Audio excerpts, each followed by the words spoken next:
Bwana Yesu asifiwe sana, mtumishi wa Mungu. Nataka tujifunze kwa habari ya moyo wa muombaji. Moyo wa muombaji una mambo kama manne. Jambo la kwanza, moyo wa muombaji una shukrani. Jambo la pili, moyo wa muombaji una bidii. Jambo la tatu, moyo wa muombaji una uvumilivu, na jambo la nne, moyo wa muombaji una imani. Tunapoongelea kwa habari shukrani, anaposema shukrani, moyo wa muombaji unaamini ya kwamba ni kawaida ya Mungu kushuka vya kutosha anaposhukuriwa.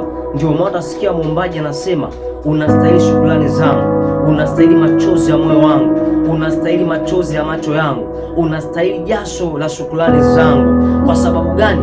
Anajua hata kama nikipata, hata kama nikikosa, bado nitamshukuru Mungu. Haleluya! Na jambo la pili, bidii ya kusoma neno na kuliishi neno. Ana bidii ya kufunga, ana bidii ya kuomba, ana bidii ya kutafuta mafundisho, ana bidii ya kumtafuta Mungu. Na jambo la tatu, na moyo wa uvumilivu, ambao uvumilivu unampa unyenyekevu, uvumilivu unampa utii, uvumilivu unampa upole, uvumilivu unamfanya asikate tamaa. Na jambo la nne, ana moyo wa imani.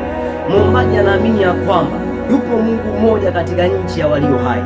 Muombaji anaamini ya kwamba hata kama jambo linaonekana kwamba ni gumu, anaamini kwamba litatokea. Muombaji ana moyo wa kwamba anaamini kwamba Mungu hawai wala Mungu hachelewi. Kwa hiyo mtumishi wa Mungu, hivyo ndivyo vitu ambavyo muombaji anavyo. Ndio maana kujiuliza, kwa nini muombaji anaweza kaomba masafa marefu akaenda lakini akati tamaa?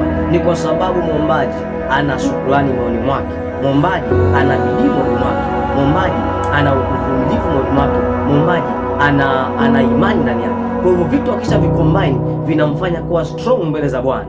Mungu akubariki sana. Tuwe waombaji katika Kristo. Amen.